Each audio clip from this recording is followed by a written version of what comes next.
Young Master Lyle Shelton poured red wine over my head and publicly called me a simp. Unexpectedly, I heard his inner thoughts. What the bloody hell is this system? I'm such an idiot. Baby, there's a bottle of vodka, throw it back at me. Ding! This novel reminds you to click the subscribe button in the bottom right corner to read the complete novel. The lighting was dim. Lyle looked down at me, his hands still frozen in the position from which he had just thrown the red wine. His face showed nothing but impatience. I grabbed a napkin and wiped my face. Next to Lyle, a slim-waisted girl clung to his arm and pouted. Lyle, dear, that wine was rather expensive. He let out a mocking laugh. Well, Miss Owen is too precious for ordinary wine. The music in the private room stopped, leaving an eerie silence. He frowned, apparently displeased, who turned off the music. Let's continue drinking. Lyle sat back on the sofa, his fingers drumming on the backrest as he turned to me. Pour the wine. Everyone was watching for my reaction. For 20 years, I'd been known as the most spoiled brat in the capital circle. When it came to being difficult, I was second to none. After a few seconds of silence, I stepped forward, took the bottle, and bent down to pour his wine. Lyle glanced at me, seemingly surprised by my compliance. Pour some for everyone else too. I did as I was told. However, those receiving wine from me looked rather nervous. Lyle became increasingly provocative, passing his glass to the girl beside him in front of me. Feed me, with your mouth. Seeing my expression change, someone quickly tried to ease the tension. Come on, Lyle, mate, your wife's right here. Lyle sneered. Wife? She's just a pathetic simp. I didn't stay to watch her feed Lyle drinks. I turned and left. On my way home, I recalled our first meeting. It was at a friend's birthday party. The socialites were all wearing evening gowns. Some designer originals, others high-end replicas.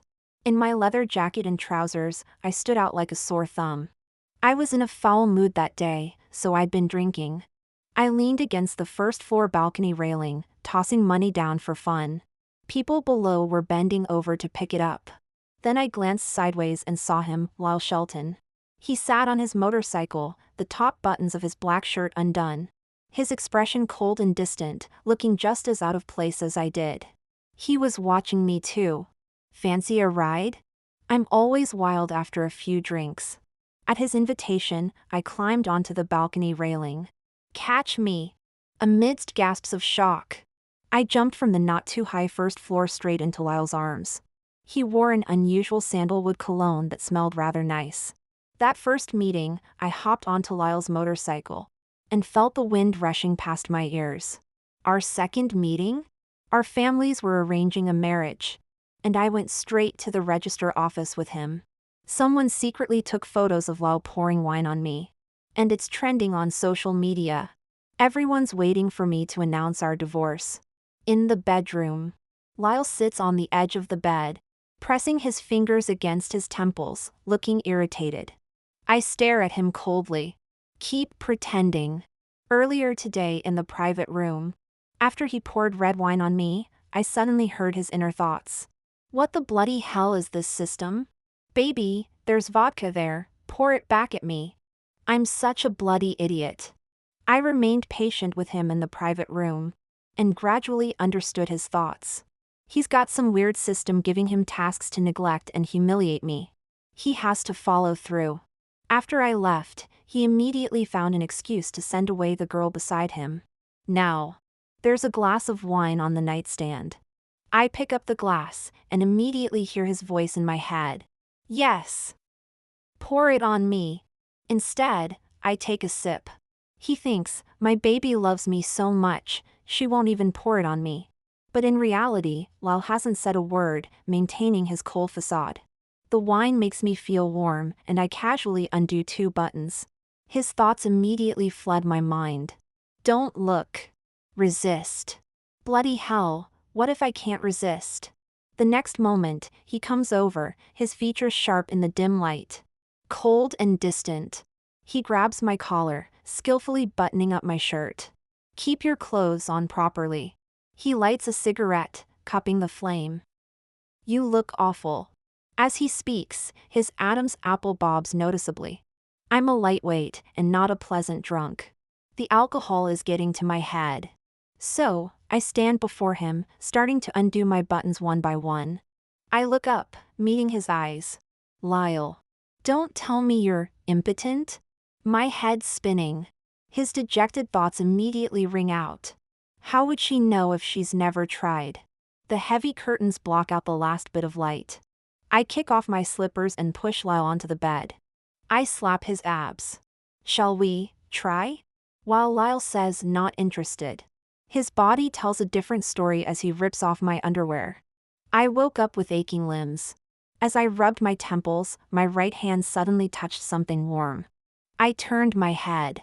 Lyle was watching me. The memories of last night's foolishness flooded back, making me want to die of embarrassment. He gave me a cold glance. Awake? At the same time, I heard his desperate thoughts in my head. Remember how amazing I was last night. Holding back my laughter, I looked him up and down. With a smirk, I deliberately said, I felt pricked by a needle last night and didn't sleep well. Where did the needle in the bed come from? Lyle frowned. I didn't say anything, but glanced at his waist. The experience was quite disappointing. Lyle's face instantly changed color, though he hadn't opened his mouth. I could hear young Mr. Shelton's desperate mental screams. While shopping at the mall, I ran into Haley Yates, Lyle's childhood sweetheart. Just my rotten luck. As soon as she saw me, she took off her sunglasses and walked towards me. Celia. She asked me with feigned surprise. Why Lyle had publicly thrown his drink at me yesterday. Though she couldn't hide the smirk in her eyes. Her voice was light and airy. I mean, even if Lyle doesn't fancy you, he shouldn't have embarrassed you in public like that, right? I couldn't be bothered to engage with her on this topic and turned to leave, but she blocked my path. How about this? Beg me, and I'll convince Lyle to treat you better. What do you say? I couldn't help but frown. Stop it, I said. I placed a hand on my chest. You're making me sick. Is your mouth full of rubbish? I took the sunglasses from her hand and examined them. Don't think wearing some knockoff accessories and fancy clothes makes you high society. Want to know why I'm the one who married Lyle, not you? I smiled and tucked the sunglasses into her collar. Keep talking rubbish, and I might tell you. When I arrived at Lyle's company, Haley was crying her eyes out in his office. There was a visible handprint on her cheek. It was the same old trick she claimed I had slapped her. Lyle stood beside her, his face stern as he demanded to know why I had hit her. In my mind, though, Lyle was actually cheering. Well done, baby. I can't stand these clingy attention seekers. For some reason, hearing his inner thoughts always made me want to laugh. I walked up to Haley, feigning remorse. She thought I was going to apologize. Instead, I raised my hand and gave her a proper slap. Well, since you're already saying I hit you, I might as well make it true. After the initial shock, Haley clung to Lyle's arm, sobbing. While Lyle half-heartedly comforted her, his mind wandered. Is baby's hand hurting? Yet, prompted by Haley's tears, Lyle still scolded me with a cold expression. I looked up at him. My hand hurts. The frost in Lyle's eyes melted instantly. He rummaged through his drawer for some cream, carefully applying it to my hand while maintaining his cold demeanor. Now that you've got your treatment, get out. After mentally cursing him 300 times, I forced a smile and said, Fine, I'll have dinner ready at home for you. As I closed the door, I heard Haley asking him out for dinner after work. Lyle's response was cool and dismissive. Sorry, I have plans tonight. 7 p.m. For the first time, I tried cooking and made a table full of dishes that were far from perfect in taste, appearance, or aroma. When Lyle walked in, he couldn't hide the delight in his eyes. Such a lovely wife. I'm so in love. Thank you, baby. 2 seconds later, his expression changed as he approached the table and glanced at the food with a cold smirk. Don't we have a housekeeper? Is this even edible? After holding it in all day, my anger suddenly flared up. You're right, I responded, grabbing the plates and dumping everything into the bin. If it's not edible, might as well throw it all away. Lyle froze by the table. In my mind, I heard his desperate cries. Don't throw it away. My baby's cooking. I haven't even tasted it. Bloody hell, this system, I'll destroy you one day. Still fuming, I headed upstairs in my slippers. Lyle followed silently behind me. He came into the bedroom with me. But I ignored him, lying on the bed when my phone suddenly vibrated. It was a news link from my friend. Opening it, I saw my photo with a bold headline that was particularly eye-catching. Princess turned submissive, capital circles #1 simp.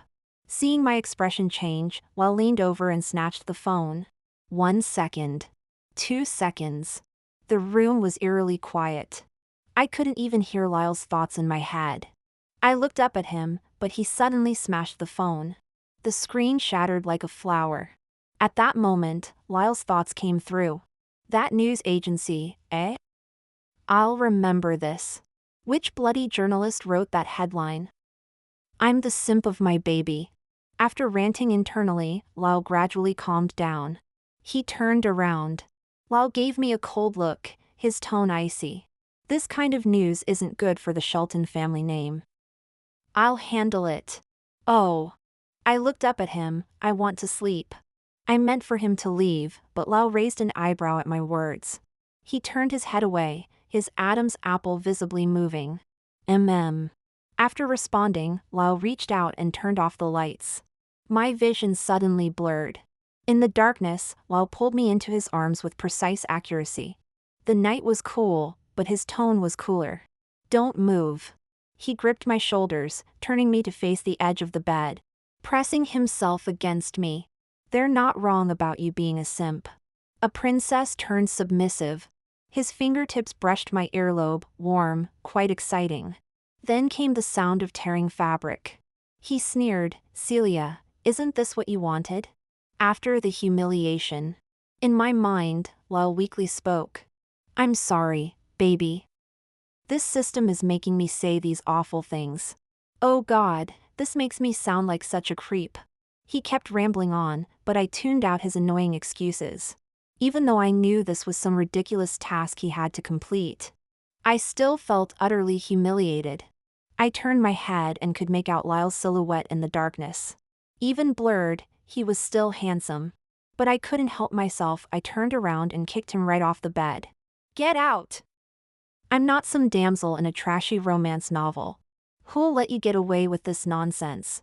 Still not satisfied. I grabbed my soft pillow and threw it at Lyle. Go sleep somewhere else.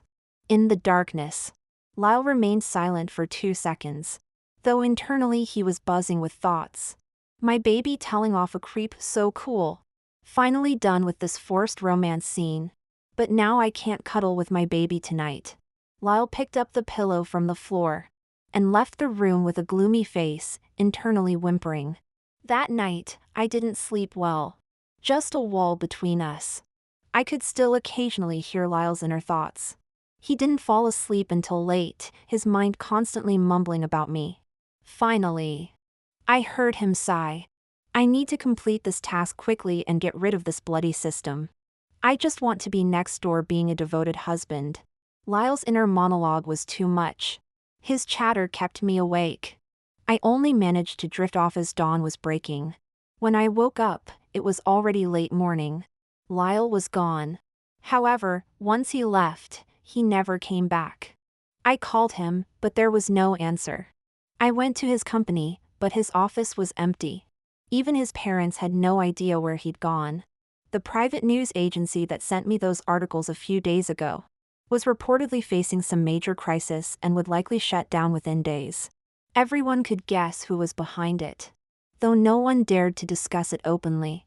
After 3 days of patience, I finally couldn't take it anymore and went out to confront my lawful husband. That night, I found Lyle at the bottom of the hill. When I arrived, he was street racing with someone, with stakes high enough to make one's eyes water. And when I got there, Haley was sitting behind him on his motorcycle, her arms wrapped tightly around his waist. His motorcycle roared past me. Haley noticed me. She was wearing a helmet, only her eyes visible. As she passed by, her eyes met mine and curved into a smile. There was a clear challenge in her gaze.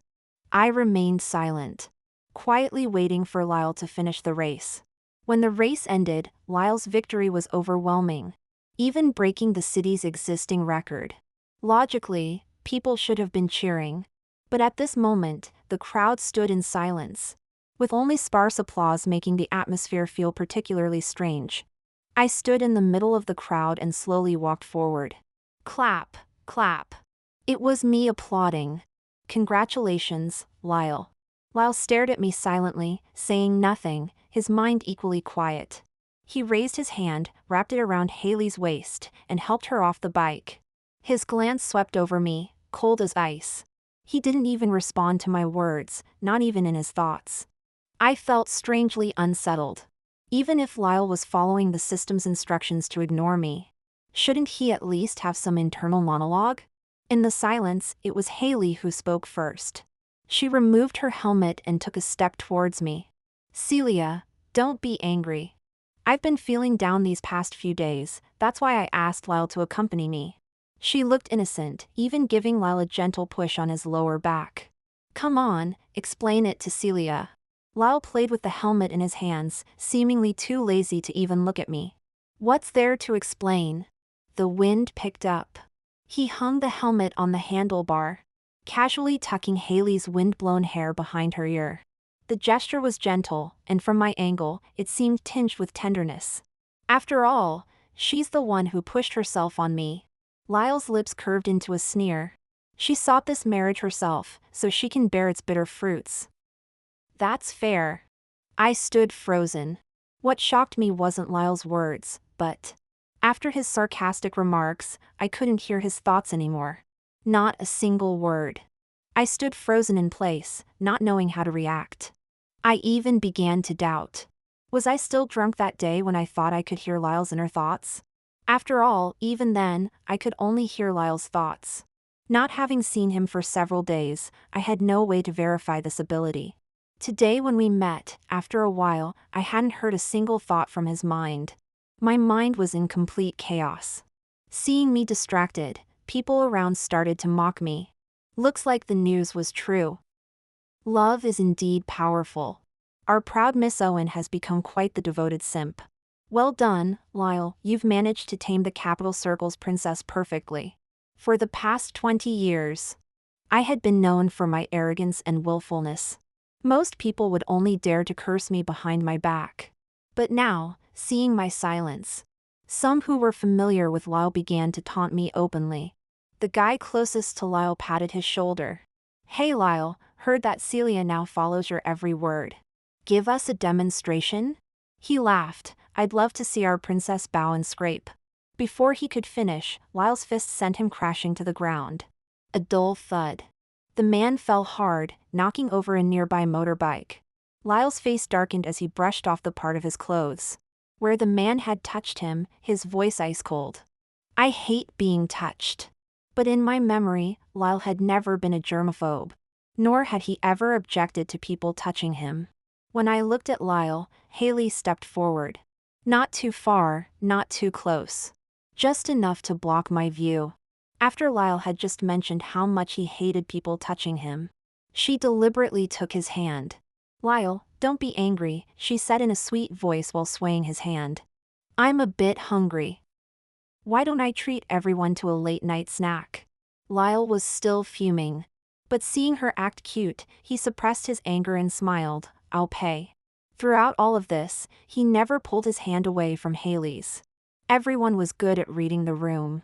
After the earlier incident, no one wanted to risk causing more tension. So they all eagerly agreed. People paired up and got on their motorcycles. I was the only one left alone. I stood there, watching as Haley climbed onto the back of Lyle's motorcycle, wrapping her arms around his waist. Everyone was looking at me. I remained silent, calmly looking at Lyle. Only Lyle was looking elsewhere. Celia, Haley looked at me with feigned embarrassment. Is it inappropriate for me to sit here? I turned my gaze to her. You already know the answer. She faltered at my sharp response, putting on a hurt expression and making a show of getting off the bike. I'm just feeling a bit unwell, but it's fine. I'll get off, you can sit behind Lyle. While saying this, her arms around Lyle barely loosened their grip. Just as she was about to get off, Lyle suddenly grabbed her wrist. His handsome face was dark with anger. He frowned. You stay where you are. Then Lyle glanced at me. She can leave the same way she came. I bit my lip hard, and after a while, managed to control my temper enough to ask. Lyle, I already sent my driver away when I arrived. If you leave me here now, in the middle of the night, I'll have to walk down the hill. Tonight, I hadn't heard any of Lyle's thoughts. I wasn't sure anymore. Was that mind-reading ability from the other day just a fleeting moment? Or had it all been my imagination from the start? As I spoke, I stared intently at Lyle's face, trying desperately to discern any hints from his reaction. But he maintained his cold expression, showing no emotional fluctuation. After a couple of seconds, he smiled, his eyes showing nothing but mockery. Didn't you say you'd do anything for me? Then walk down the hill. Show me how sincere you are, Miss Owen. Dead silence. Everyone was staring at me, waiting for my reaction. Given my old temperament, I would have already wrecked Lyle's gathering and stolen a motorcycle to speed away. And I wouldn't have left without putting that attention-seeking girl in her place. But now, I bit my lip hard, refusing to utter a single word. Turning around, I walked up to someone and tapped his shoulder. Get off. He froze. Get off. Reluctantly, he dismounted and took a seat behind his mate's motorcycle. I turned to face Lyle. Fancy a race? Putting on my helmet, I stared at him steadily. First one to the bottom of the hill wins. If you win, I'll divorce you and leave you alone. If I win, you're coming home with me. Lyle remained silent, standing several meters away. In the dim night, I couldn't make out the emotions in his eyes. Dare you? Pressed for an answer, he finally responded quietly, all right. Amidst the crowd's cheers, Lyle and I set off simultaneously. The roar of motorcycles tore through the night sky. I gripped the handlebars tightly, letting the evening wind howl past me. I just wanted to win. During a sharp turn, Lyle finally snapped, cursing under his breath. Are you trying to get yourself killed? I didn't respond, instead accelerating even more. As I'd hoped, I won. When Lyle dismounted, his face was terrifyingly dark. He frowned at me and yanked me off the bike. His grip was so forceful that my wrist hurt. It was just a race. Lyle's tone was ice cold. Are you bloody mental? I don't care. I answered promptly, looking up at him. My life's rubbish anyway, dying would. Before I could finish, Lyle cut me off. With his lips, one hand gripping the back of my head, he kissed me fiercely. Someone's lip was bitten through, the taste of blood making our entanglement increasingly wild. Only when Haley called out Lyle with tears in her voice did he finally release me. He grimly asked a friend to take Haley home, then made me sit behind him. After riding about 100 meters, his voice carried over the wind. Hold on if you're unsteady. His tone was cool, but the words were considerate. But I refused. No need, I stared at his helmet, saying coldly. Another girl just had her arms around you, I'd rather not. Lyle said nothing, but his body seemed to stiffen for a moment. The journey home was silent. It was late when we arrived. Lyle parked the car and went inside. I followed behind, nearly getting hit by the closing door. Lyle. It's my birthday today. His steps faltered for a moment. I pointed to the cake I had placed on the table earlier. Will you share some cake with me? After a few seconds of silence, he didn't refuse. He took off his coat and draped it over the chair, revealing his black shirt underneath. Lyle was the most handsome man I'd ever seen in a black shirt. The deep black perfectly complemented his cold, stern face. A match made in heaven. He sat across from me and offered a tepid happy birthday. Thank you. Our housekeeper helped me light the candles, and I closed my eyes to make a wish. What should I wish for? I hope Lyle and I. My wish was interrupted by an urgent ring. Opening my eyes, I saw Lyle pulling out his phone. He frowned at the screen, answered it, and Haley's voice came through the speaker. "Lyle, there's a power cut at my place," she said with a trembling voice, sounding helpless and frightened. "Could you come over?" "I'm scared." I stared at Lyle. The candles had been burning for a while, and my wish remained incomplete. Yet he stood up, responding to her in a gentle tone, "All right." And just like that, Lyle left. My half-made wish seemed destined to remain unfulfilled. That night, after Lyle left, I emotionlessly ate a piece of birthday cake. It was sickeningly sweet, almost making me nauseous. But I forced myself to finish it. The rest sat on the table overnight, the cream slowly collapsing, becoming sticky. Much like the beginning of my marriage to Lyle. Several days passed without seeing Lyle. When we finally met again, it was at a dinner arranged by both sets of parents to discuss wedding plans. Lyle brought Haley with him. She wore a light-colored dress, her hair loosely tied back, looking demure as she timidly followed behind Lyle. "Mr. and Mrs. Shelton," she greeted softly.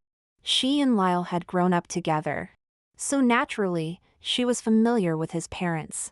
However, the Sheltons' faces darkened upon seeing her. And they didn't even acknowledge her greeting. My parents' expressions were even worse.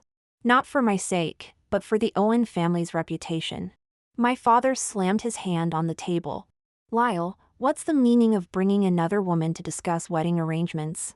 Lyle's expression remained unchanged. Haley wasn't feeling well. I was worried, so I brought her along. He gripped her wrist and guided her to sit beside him. "She'll be quiet.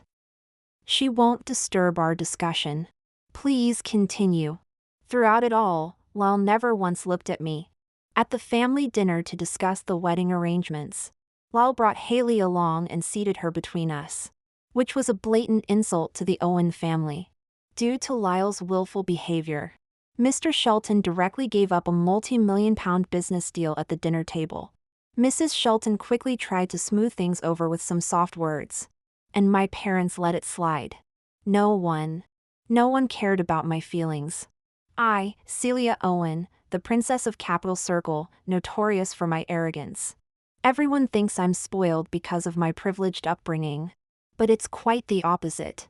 Each instance of my arrogance was actually a business game between my parents and other families.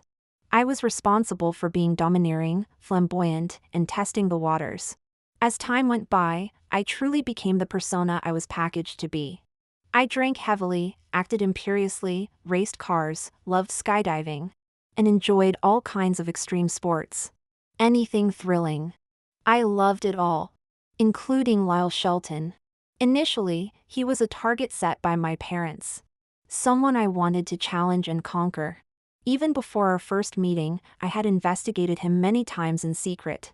But the more I learned about him, the more I found myself falling helplessly. So I readily agreed to the engagement and quickly married him at the register office. And now, at the family dinner before the wedding ceremony, Lyle humiliated me thoroughly. Haley sat beside me, constantly making little gestures. Serving food to Lyle, pouring his water. Even peeling a prawn and trying to feed it to him. I tried to ignore it, but she wouldn't stop causing trouble. Her snide remarks made me nauseous, and I nearly threw up several times. When I couldn't take it anymore, as Haley turned to me saying, "Celia, Lyle's stomach isn't good. You should serve him instead of just eating yourself." I poured my fresh orange juice over her head. The orange liquid dripped down her hair strands, with bits of pulp hanging in her hair. She looked as pathetic as possible. I put down the glass. "You're annoying." Haley seemed shocked by my directness, frozen in place. Her eyes turning red within seconds. "Celia, you." She whimpered, on the verge of tears. But this trick seemed to work, as someone immediately came to her defense. A cup of warm tea was poured over my head. He stood there, looking down at me, with an emotion I couldn't understand in his eyes, something like disgust. He said, "Celia, stop bothering her. Whatever you do to her, I'll do back to you. Or perhaps dash." Lyle raised his eyebrow slightly, his tone mocking. "You enjoy being treated this way?" Both sets of parents were at the table, but Lyle's sarcastic words showed no restraint. Word by word, crushing my last shred of dignity. Water trickled down my hair and into my eyes. It was unbearable. So I raised my hand and, using all my strength, slapped Lyle hard across the face. The sound was deafening, so loud that it made the Sheltons gasp and my parents jump to their feet. Lyle! Haley's shocked cry was particularly grating as she clung to Lyle's arm and turned to glare at me. How dare you hit him? Slap! Another strike. This time, landing on Haley's face. I turned to look at her, my eyes stinging. I did it, so what? And if you say another word, I'll do it again. Both families erupted into chaos. But I only looked up at Lyle. The wedding's off. We'll go to the court soon. To get divorced. Lyle remained silent. He watched me with furrowed brows, his expression incredibly complex. But I felt more exhausted than ever before. That mind-reading ability had been fleeting as a shooting star. And I wasn't even sure if the system I'd occasionally heard was real or not. I didn't want to guess whether Lyle had his reasons. His humiliation right now was all too real. I couldn't take it anymore. After that day, my parents kept me under house arrest. The door was locked, the windows sealed, and to prevent my escape, 2 security guards were posted outside my door day and night. My mom had countless heart-to-hearts with me, earnestly telling me that Lyle was just young, still wanting to enjoy life, and would treat me better when he matured. I found it almost laughable. What if he never treats me well? My mom fell silent for a moment. Then you'll endure it. The alliance with the Sheltons is crucial for our family right now. Even at the cost of your own daughter's lifetime happiness? She looked at me steadily. Yes. Her answer came without hesitation. My day of reckoning came on my wedding day. I walked into an unfamiliar reception hall, wearing a luxurious wedding dress that I hadn't chosen myself. Forced to marry a man who I wasn't sure even loved me. In my days, I remembered how excited I had been when we first registered our marriage. And now it all seemed laughably absurd. The wedding was a grand affair, with the hall filled with distinguished guests, business tycoons and political figures alike. Everyone offered their hollow congratulations, making trite remarks about how Lyle and I made such a perfect match. And Lyle? The groom himself seemed distracted. When my father placed my hand in his brow was furrowed with worry, clearly troubled by something. Until Haley made her entrance. She wore a red evening gown, scandalously eye-catching, immediately drawing everyone's attention. She took her seat at the table nearest to the stage, her eyes fixed intently on Lyle.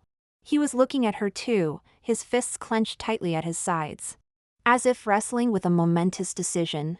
The celebrant, oblivious to these undercurrents, continued with the ceremony. Before all the guests, he asked in a clear voice, "Do you, the groom, take this woman to be your wife, to love her, honor her, and protect her until death do you part?" 1 second. 2 seconds. Lyle remained silent. He was still looking at Haley. The guests began to murmur as they sensed something was amiss. I turned to look at him. Standing so close, I could see the veins standing out on his hands from how tightly he was clenching them. He was making a choice. The celebrant, sensing the tension, repeated the question, adding in a low voice, "Mr. Shelton, do you?" After 2 more seconds, I heard those 4 words. "No, I do not." From Lyle himself. Those 4 words struck me like a physical blow. In front of all the guests. He left me standing there as he walked towards the edge of the stage. "Lyle." I suddenly called out, and he paused. "I'm sorry." He didn't turn around, his voice hoarse. "Don't be sorry." I smiled, stepped forward, and threw my bouquet at him. It hit him before falling to the ground. Petals scattered everywhere. "Because I'm the one rejecting you." Wedding's off. We're done. Lyle stood frozen for what felt like an eternity. Then, he bent down, picked up the bouquet from the floor, nodded slightly, and jumped off the stage. He walked straight to Haley's side. Without saying a word, she had successfully stolen my groom. "I'm sorry, Celia," she said with a smug look on her face. I know this might not be the most ethical thing to do, but... She lifted her chin, looking at me triumphantly.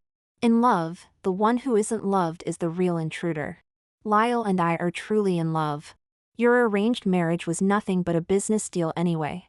With that, she linked her arm through Lyle's. And they walked away together. The reception hall erupted into chaos. I stood on the stage in my luxurious wedding dress, feeling like nothing more than an elaborate piece of set decoration. But Celia Owen would never be just a backdrop. This theatrical wedding immediately went viral on social media. I had orchestrated it all. I knew Haley would come, and I anticipated she would try to steal the groom. The only surprise was Lyle's response. I knew he would leave with her, but I hadn't expected him to surrender so easily. A simple choice between two women, and he gave in without even hearing a word from the other side. So much for the mighty heir to the Shelton fortune. What a coward. I had arranged for reporters to blend in with the photographers, capturing everything, including Haley's pompous speech. Since Lyle's wedding escape would become public anyway, I decided to control the narrative by releasing it myself. As expected, Haley became the universally despised homewrecker, and I became the sympathetic victim, who chose self-respect over a man who didn't deserve my love. Despite my broken heart, public opinion was almost entirely on my side. The story spread like wildfire through the Capitol Circle. Some called Haley desperate, others said Lyle had acted dishonorably, and some waited gleefully for my downfall. After all, having your groom run away at the altar was humiliating, no matter how you looked at it. However, what surprised everyone was, the next day, Lyle suddenly called a press conference to publicly apologize to me. In front of the cameras, Lyle spoke with reddened eyes. Celia, I'm sorry. When reporters asked why he ran away from the wedding yesterday, Lyle remained silent for a moment before choking out, I was foolish. Clearly, this answer didn't satisfy anyone. From what we understand, you've always fancied Miss Yates. Why did you agree to the arranged marriage with the Owen family? And if you agreed to the marriage, why did you choose to run away during the ceremony in front of everyone? The questions grew increasingly pointed. Lyle bit his lip, refusing to speak, until someone asked, "Who do you truly love more?" Without hesitation, he answered, "Celia." Lyle stared intently into the camera, his tone resolute. "I, Lyle Shelton, have only ever loved Celia Owen. But you..." Before the reporter could finish, he cut in. "I was foolish before, I was shameless." He grabbed the microphone, facing the camera. "There's something I must explain to everyone. Celia only agreed to this marriage for her family's sake. Everything she did was for her family's consideration. She was never what people called my simp. I was." Under countless camera flashes, the once proud and arrogant Shelton heir voluntarily trampled his own dignity. Looking into the camera and enunciating each word, it was my pride that painted her as the so-called simp. I was the simp, I was the shameless one. You can criticize me, but Celia deserves to have her reputation restored. Lyle single-handedly sparked a media storm in the Capitol Circle. He's become everyone's topic of conversation lately. Everyone's discussing whether Lyle truly loves me or not. Everyone except me. Perhaps those first 20 years of wearing pride like a second skin had left their mark, embedding some stubbornness in my bones.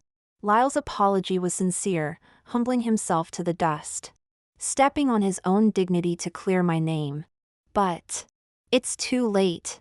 I had genuinely considered marrying Lyle, which is why when my parents mentioned the arranged marriage with the Shelton family, I agreed without hesitation. I've always thought of myself as a rational person. Just like that night on the hill.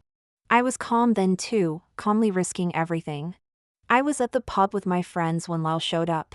He walked up to me. The lighting was dim, and the music was deafening. I clutched my glass and looked up at him. Having not seen him for days, he had lost a lot of weight. Even in such dim lighting, I could see the dark circles under his eyes. "What do you want?" I asked quietly, taking a sip of my drink. "Unless it's about the divorce, I'm not interested." "No divorce." Lyle looked down at me, his tone serious. I won't agree to a divorce. I stared at him for 2 seconds, then suddenly laughed. No divorce? I turned to look at my friends, laughing harder. He says no divorce, haha, how hilarious. Coming from the same man who left me at the altar. Lyle. What am I to you? A plaything? Or your pet dog? When you're in a good mood, you play with me. But when you're upset, you throw a drink in my face and kick me to the curb? Lyle was speechless. After a long pause, he took a deep breath, his voice softening. Then treat me like a dog, will you? He looked at me steadily. As long as we don't divorce, you can do whatever you want. Fine. I smiled, holding out my glass to him. Why don't you start by pouring this over yourself? Show me how sincere you are. A memory flashed through my mind. That time in the private room when Lyle threw a glass of red wine in my face in front of everyone. And that family dinner when he poured hot tea over me. All right. Lyle took the glass and without hesitation, poured it over his head. He didn't stop there. He grabbed a nearby bottle and held it above his head, emptying it. The liquid cascaded down. There were gasps from around us. Everyone was shocked watching Lyle. No one expected him to go this far. Including me.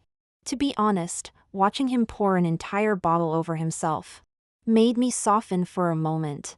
But then, remembering his past humiliations and all the embarrassment he'd caused me, my heart hardened again. One bottle emptied, Lyle's clothes were soaked through. But I remained silent. So he grabbed another bottle. The alcohol was stinging his eyes so badly he could barely keep them open. After 3 bottles, he slammed the empty container down and wiped his face, asking quietly, "Is that enough?" I tilted my head back to look at him. My nails dug into my palm as I shook my head. No. He reached for another bottle, but I stopped him. I paid for that alcohol. It's too wasteful. If Mr. Shelton has so much excess energy to burn, perhaps he should take a walk up the hill. I smiled at him. That night, didn't you make me walk down the hill to prove my sincerity? Now dash. I'm returning those words to you. Let's see if you can show the same level of sincerity. Are you willing to risk your life, or can you make it down that hill? Pestered by Lyle's persistence, I agreed to another race with him. At the hilltop, on motorcycles. If he won, I would walk home from the summit and never mention divorce again. If I won, he would walk down the hill and go straight to the court with me. This was a race without spectators. The race began with Lyle's soft countdown. As soon as he finished, I accelerated to full speed. I've never been one to value my life too much. And at this moment, I only wanted to win. It's laughable really, twice I've risked my life. Once to be with Lyle, and now to leave him. Taking the bend. Lyle shouted at me about the danger. Just like last time. But I ignored him. After I made it through a particularly dangerous turn, Lyle accelerated to catch up with me, then stopped. He removed his helmet. In the moonlight, his eyes were intensely red. No more racing, he said. On the same mountain road, he surrendered again. I've lost. Then he abandoned his motorcycle and started walking up the hill. The winding road seemed endless. And his solitary figure walking upward looked utterly desolate. Be careful on your way down, he said. Then sighed, tomorrow morning, I'll walk down and go to the court with you. I didn't respond. Truth be told, my heart was still incredibly sour. How could someone I'd loved so deeply be easy to let go of? But the humiliation and embarrassment were etched in my heart, constantly reminding me. I couldn't forget. The next morning, I saw Lyle downstairs. He was wearing the same clothes from last night, looking disheveled. His hair a complete mess. His voice was hoarse, seemingly having caught a cold. His legs trembled slightly as he walked. He had apparently really walked down from the summit overnight. After a moment of silence, I didn't ask anything, just took my ID and left with him. At the court entrance, he suddenly stopped, his back to me, and asked softly, "Can we not get divorced?" His voice dropped lower, I know I'm breaking my word. I walked down the hill, but please, Can we not divorce? We could keep it as a marriage in name only. I won't interfere with your freedom, and you won't need to fulfill any wifely duties. Just please, don't divorce. No. I looked at his back, Lyle, honestly. If you hadn't left me at the altar that day, I might have been willing to accept all this. I could have forgiven everything else, but not what happened at the wedding. He knew how much I had wanted to marry him.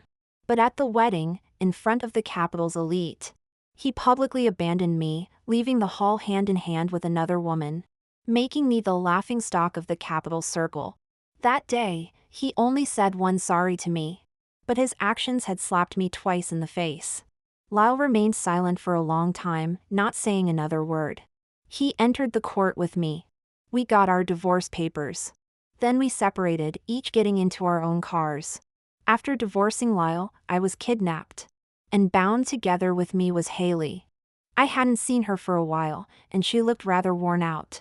No wonder, as Lyle had been mysteriously showing up at my door lately, begging for forgiveness after leaving her at the altar.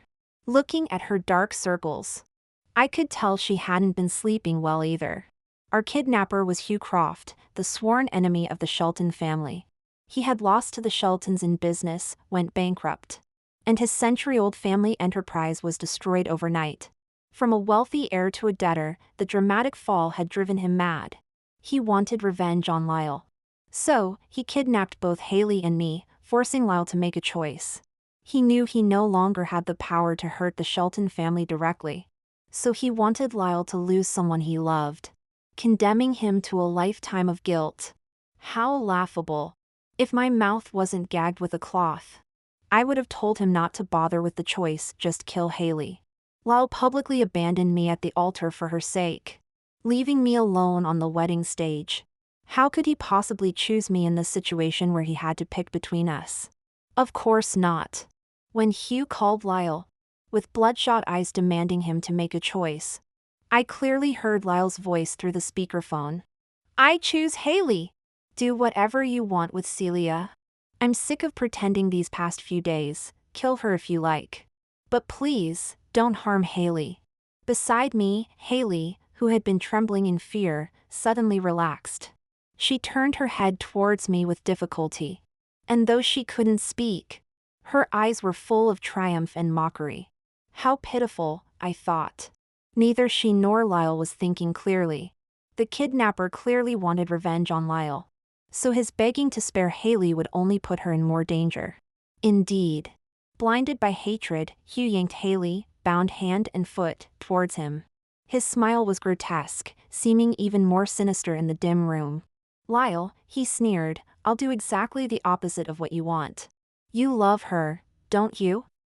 Enough to leave another woman at the altar.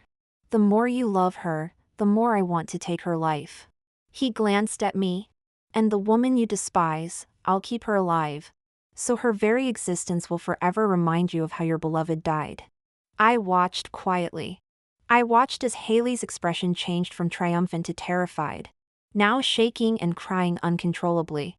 I never found out what happened to Haley, because after Hugh hung up the phone, he walked over to me and struck me on the head with something heavy, knocking me unconscious.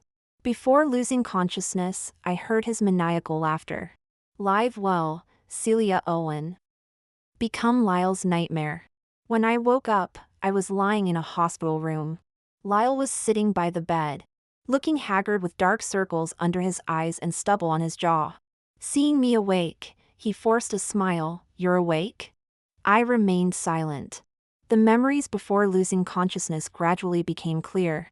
Out of curiosity, I couldn't help but ask, what about Haley? Lyle hesitated for a moment. We sent people to rescue her, but there's no news yet. When he spoke, there was guilt on his face, but no sign of heartache. I couldn't help but laugh at his foolishness. Don't you realize that Hugh Croft had completely lost his mind? Whoever you said you wanted to save, he would kill instead? Lyle lowered his gaze. When you care too much, you don't think clearly. But the next second, though Lyle didn't speak again, I suddenly heard his thoughts. I just wanted you to survive. I froze. The mind-reading ability that had once appeared fleetingly had now returned. Lyle didn't speak anymore, but I heard his thoughts again. Even if we can't be together, I just want you to live. But is even that too much to ask? He sat beside me, his eyes suddenly turning red. Lyle didn't stay long in the hospital room. After seeing me awake, he left using the excuse of looking for Haley. When he reached the doorway, a voice came, "Celia." I responded instinctively, only to see Lyle's startled face. That's when I realized he had just called my name in his thoughts. I had to pretend not to know and turn to look at him. "Did you need something?" "No, nothing." Lyle shook his head. However, as he turned to leave, his thoughts still echoed in my mind. "I will make sure you survive, no matter what the cost."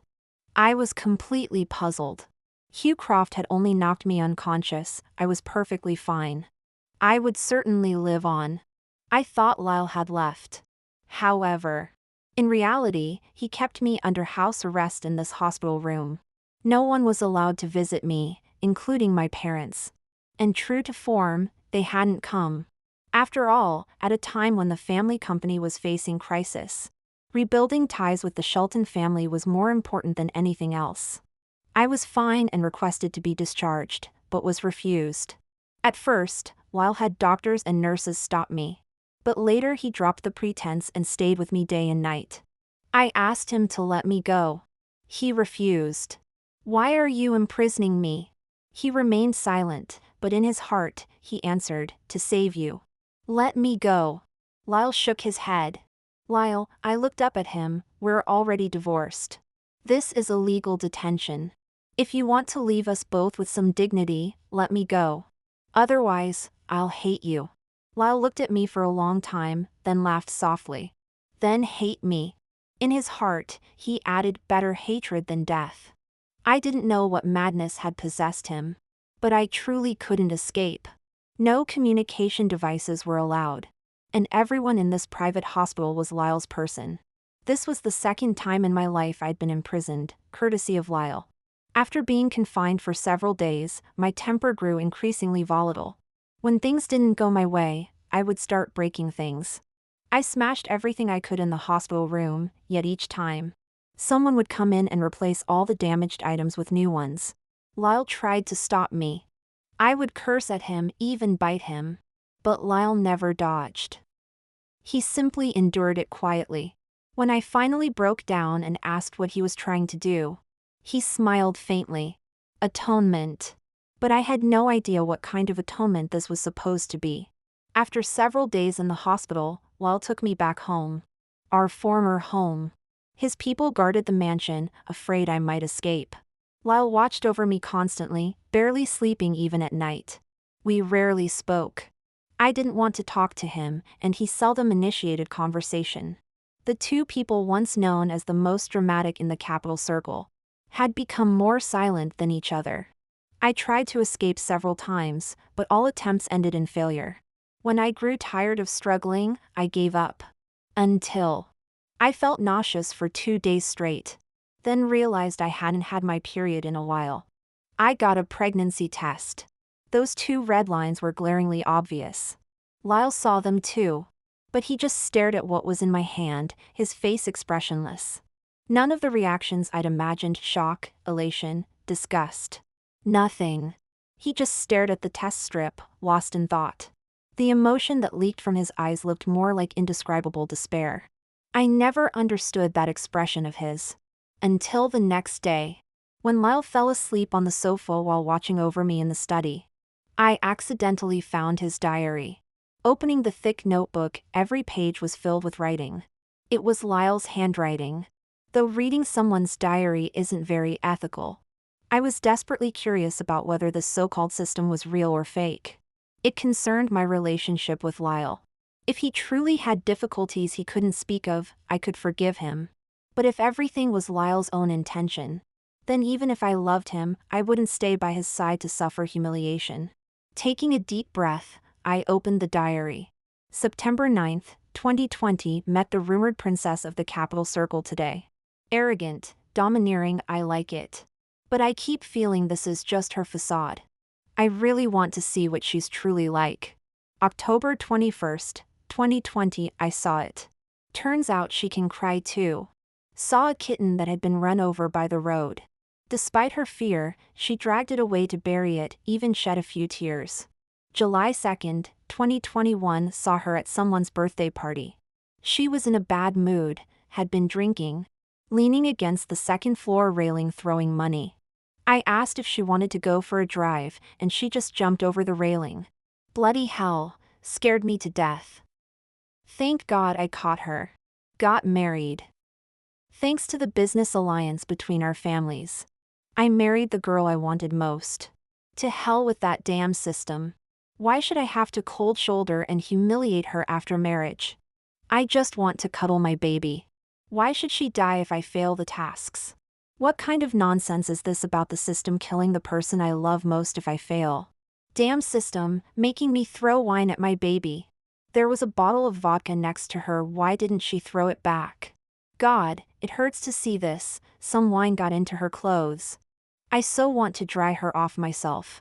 Baby said I was terrible in bed. I had to tell the housekeeper to change all dinner to a barbecue set with oysters, leek and lamb kidneys. Baby. Dense text everywhere, and the word baby appeared all over. Exactly like the inner thoughts I'd heard before. The last two entries were from our wedding day. And the day Haley and I were kidnapped. April 10th, 2023. Today was supposed to be my wedding with Celia, but I ruined it. The stupid system gave me the final task this morning. To choose Haley Yates over Celia in a choice between the two. She must be so hurt, right? I'm such a bastard. Just thinking about making my baby so sad makes me want to kill myself. But I still can't let her die. As long as she's alive, I have decades ahead to repent and apologize. As long as she's safe and sound. The final diary entry was from the day we were kidnapped. This entry was unusually messy.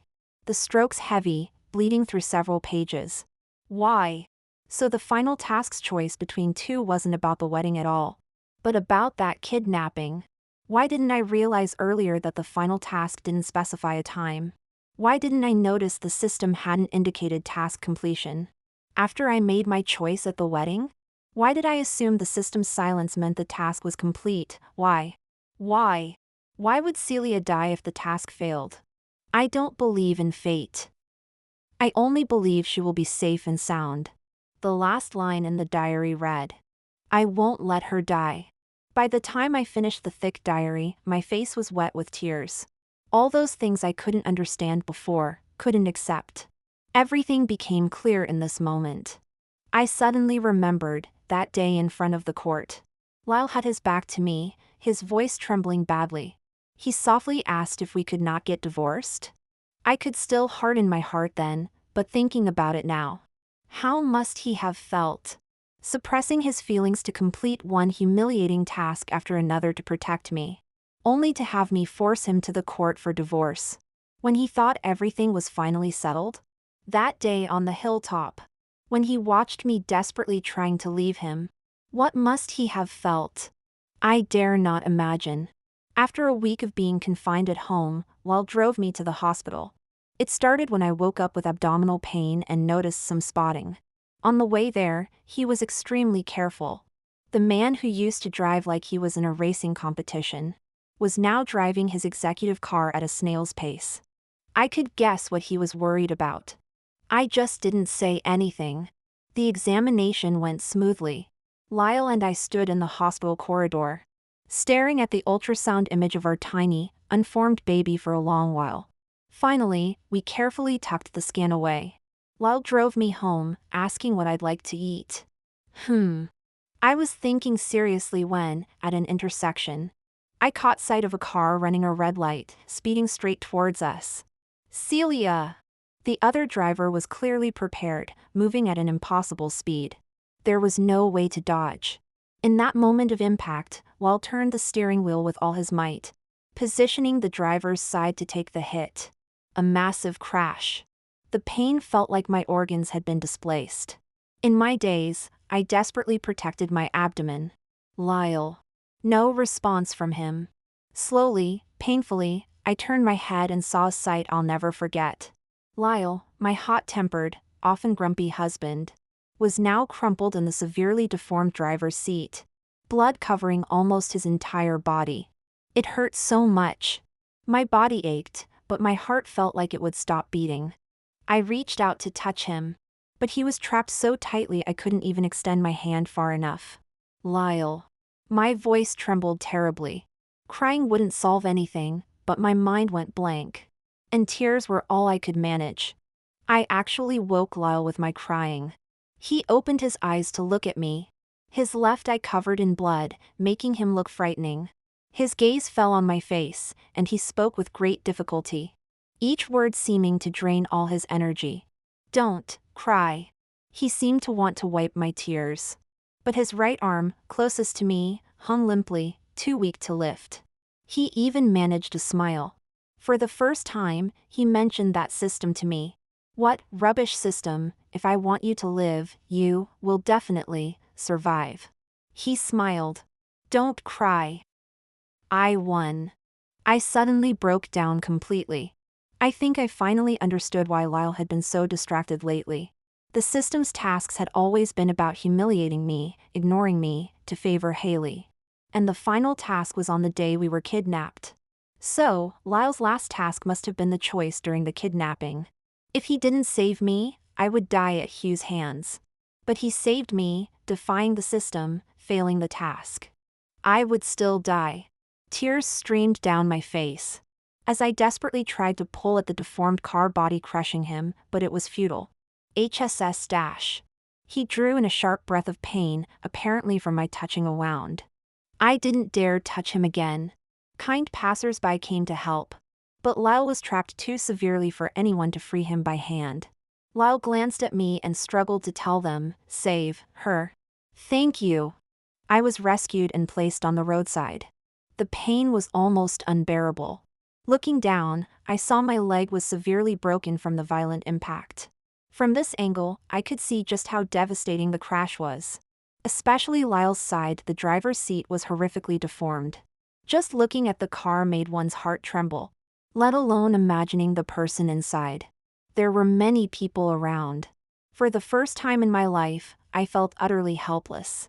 I could do nothing but bow my head to the crowd, begging, "Please, save him. Please save him. He's only in his 20s, he's about to become a father." I frantically kept bowing, my body shaking violently.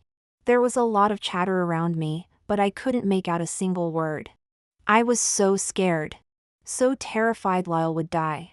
Some kind people helped me up, whispering in my ear that many people were trying to save him, telling me to stay calm. I looked up and saw indeed many people working to rescue Lyle. And through the deformed gaps in the car, he was quietly watching me. He must have been in so much pain. That must be why his face was so pale.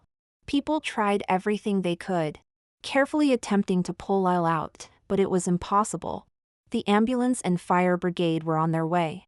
So many people were trying to save him, but nobody could do anything. Lyle moved his lips, seemingly thanking those trying to help him, all while keeping his eyes fixed on me. Finally, he managed a slight smile. He didn't speak, but I heard his heart's message. He said, "Celia, you never need to know the truth, just live well." I looked at Lyle in horror as, simultaneously, all the people around the car suddenly ran away. The car had caught fire. Starting at the front, someone shouted, "Quick! Does anyone have a fire extinguisher? There's still someone in the car." Someone brought an extinguisher. But the fire spread ferociously, flames suddenly leaping high. By the time they got the car's extinguisher, Lyle was engulfed in flames. "Lyle!" I screamed, and unable to stand on my leg, I crawled towards him. I just wanted to find Lyle. I had to save him. How could he die in front of me? People tried to stop me, but I had no strength to break free. I could only scream and beg them to let me go. "Leave me alone, please, I need to save him. He would die." Still, people held me back firmly, preventing me from doing anything foolish. Thankfully, the fire brigade and ambulance arrived one after another. The fire was extinguished. The firefighters got Lyle out. One glance was all I could manage before my scalp tingled. I nearly fainted. Was that deformed body, covered in blood and smoke stains, really Lyle? Was that really the young Mr. Shelton who wore black shirts so handsomely? How could it be? I was put in the ambulance, along with Lyle and Haley. Throughout the journey, I stared intently at Lyle's blood-covered face. I dared not touch him. My head felt terribly heavy, and though I tried to hold on, I couldn't stay conscious and fell into a deep sleep. When I woke up, I learned Lyle was gone. I was stunned for a long time, asking numbly, "What do you mean, gone?" The person on the other end of the phone suddenly broke down crying. "Dead. Lyle is dead." I hung up the phone in a daze, unable to process it for a long time. Just then, a nurse came in. I stared at her blankly, suddenly laughing. "They say Lyle is dead. Isn't that funny?" "Haha, so funny." The nurse looked at me puzzled, saying nothing. But I suddenly started crying. From silent tears, gradually breaking into sobs. Finally covering my eyes with both hands, wailing. Lyle was dead. But the one who should have died was me. The baby is gone.